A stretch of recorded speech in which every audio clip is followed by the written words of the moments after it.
Estamos de volta aqui com o Alcides Andrade, presidente da FAMPESC, e que recebeu uma provocação no bloco anterior, ou seja, duas visões que nós podemos ter desse momento. Uma delas, uma real visão de guerra e que precisará ter, no pós-guerra, a aplicação decisiva de verbas governamentais para salvar empresas, para salvar empregos, para buscar uma retomada, ou seja, remédios radicais. Do outro lado, uma interpretação de que o mercado vai ter que se adaptar a essas circunstâncias, que afinal de contas o próprio mercado se recupera e, obviamente, com alguns que ficarão pelo caminho, mas que todo mundo tem que ter a sua responsabilidade nessa reconstrução. Alcides, você que acompanha o dia a dia das micro e pequenas empresas, interprete para a gente essas duas possibilidades. Em qual você nos enxerga hoje? Olha, Hector, realmente é um cenário de guerra e a nossa geração, a minha, a tua, nunca passou por isso, a dos nossos pais, a dos meus pais também não. E eu retomo uma palavra do primeiro bloco, que é a questão da imprevisibilidade. E essa imprevisibilidade, ela gera uma falta de perspectiva, isso que é o mais doído, a falta de perspectiva. Então, já são empresas quebradas, já tem um número de desempregados muito alto, e o recurso do crédito é pouco.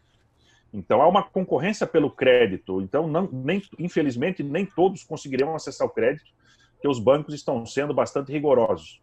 Então, realmente é um cenário de guerra ainda que nós estamos vivendo, sem perspectiva de sair. Saiu um estudo de Harvard esta semana, dizendo que se não tiver uma vacina logo, nós ficaremos com esse isolamento social até 2022. Imagine, passarmos aí 2 anos com esse modelo de isolamento social, com risco de contaminação. A gente sempre defendeu, né, o retorno da atividade econômica, mas com todos os protocolos de segurança. Mas o vírus é muito difícil, o vírus é um vírus muito preocupante. Então, como é que nós vamos conviver? Como é que serão as escolas das crianças? Como é que serão as escolas das crianças fechadas, dos pais precisando trabalhar com risco de contaminação? Então, realmente é um período bastante difícil que a gente está vivendo. E aí a gente tem o depois, né? As medidas que foram anunciadas pelo governo até hoje, elas são insuficientes, tanto do governo do estado quanto do governo federal, e muitas empresas ficarão pelo caminho. Então Alcides, me permite a interrupção, se eu interpreto bem o que você me diz, a nível governamental ainda não se acordou para a realidade do problema, é isso? Não, Hector, a gente vive num país onde os poderes legislativo, judiciário, também uma parte do executivo, vive num mundo de Walt Disney. Essa que é a verdade. Ninguém perdeu o salário ainda, gente. Ninguém reduziu o salário. Isso é uma vergonha o que está acontecendo. A gente viu agora recentemente o Poder Legislativo de Santa Catarina, Assembleia Legislativa, Tribunal de Justiça, Ministério Público, anunciar uma lista de medidas pífias para ajudar no controle de custos. Pelo amor de Deus, gente. E não é isso que a gente precisa. Se essas pessoas não acordarem, a gente vai ter uma catástrofe no Brasil muito maior do que está acontecendo hoje. Então, essas pessoas vivem no mundo da lua, infelizmente. Claro que nós temos parlamentares, temos membros do executivo que a gente tira o chapéu e elogia pelas iniciativas. Agora, enquanto instituições, eles vivem num outro mundo. Essa que é a verdade. E aí a gente pressiona bastante, aí, infelizmente o setor de micro e pequenas empresas, apesar de ter uma organização no Brasil, ela não detém um poder político, ela não detém um poder econômico para influenciar muito nas principais decisões do governo. Mas a gente vem pressionando com todas as nossas forças para que as medidas a serem implementadas sejam aceleradas para que possam socorrer aqueles empreendedores e pessoas que possam sobreviver a essa crise.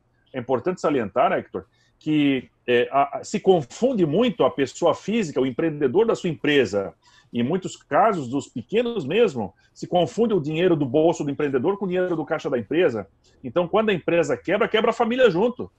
Então, a gente cobra muito para que medidas sejam muito mais benéficas nesse período, porque senão nós vamos perder empresas e pessoas. Então...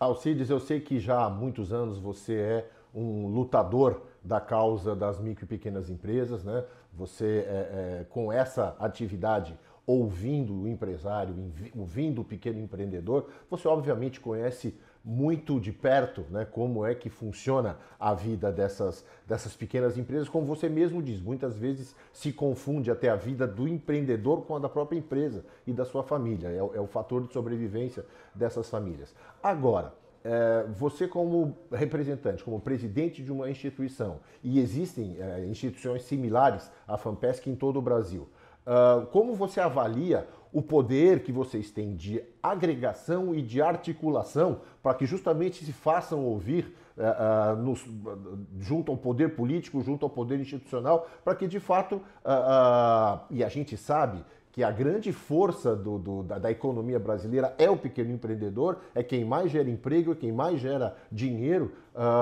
e como você vê, qual é a crítica ou a autocrítica que você faria para a capacidade de vocês se articularem para que essa voz chegue e que obtenha os resultados, principalmente num momento gravíssimo como a gente enfrenta hoje?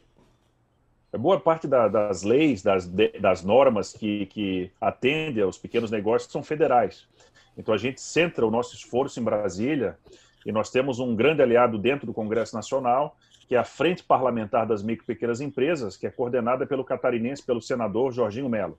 Então o senador é um batalhador, conhece os nossos problemas, conhece as nossas dores e tem sido um forte aliado. Inclusive, nessa quinta-feira, dia 16... Mas ele é uma voz solitária hoje, Alcides, ou ele consegue agregar e somar com outros parlamentares?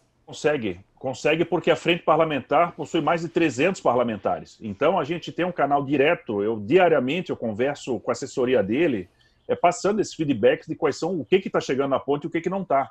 E esse feedback que nós passamos ajudou ao senador, a Frente Parlamentar, a criar o projeto de lei 1282, que já foi aprovado no Senado, e que hoje, no dia 16, quinta-feira, está sendo votado na Câmara Federal, que cria o Pronamp, que é uma linha de crédito para microempresas com juros aí de 3,75% ao ano, onde a União, o Tesouro da União, o Tesouro Nacional, vai garantir até 80% desse crédito.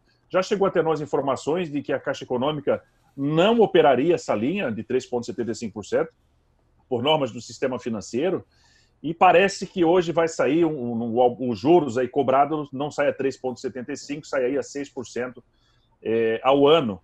Então o mercado financeiro é difícil, mesmo um banco do governo, que é a Caixa Econômica, se negando a operar uma linha de 3,75% ao ano, que é a taxa Selic. É um absurdo, um verdadeiro absurdo, mas o senador Jorginho é parceiro, ele conhece as nossas dores e consegue, graças a Deus, articular muito bem dentro do Senado do Congresso Nacional. Torcemos para que logo seja aprovado pela Câmara e entre em vigor o mais rápido possível, que vai trazer uma linha nova, que é uma mudança de paradigma, viu, Hector?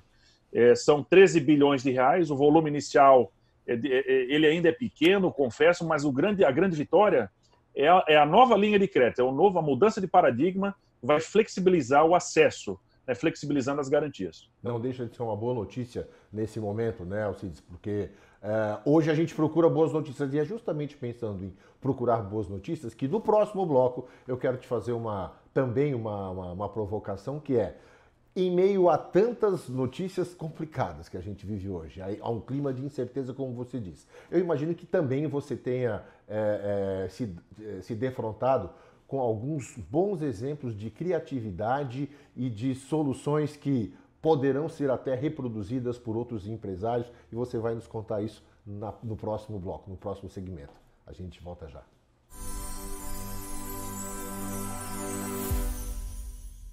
Estamos vivendo um momento muito delicado e mais do que nunca precisamos agir como um time. Todos temos sonhos e expectativas que vão precisar ser ajustados aos novos tempos. A confiança social deve ser o principal ativo das autoridades. E esse é o momento da gente agradecer vocês que estão lá fora por nós. Porque nós estaremos juntos até o final.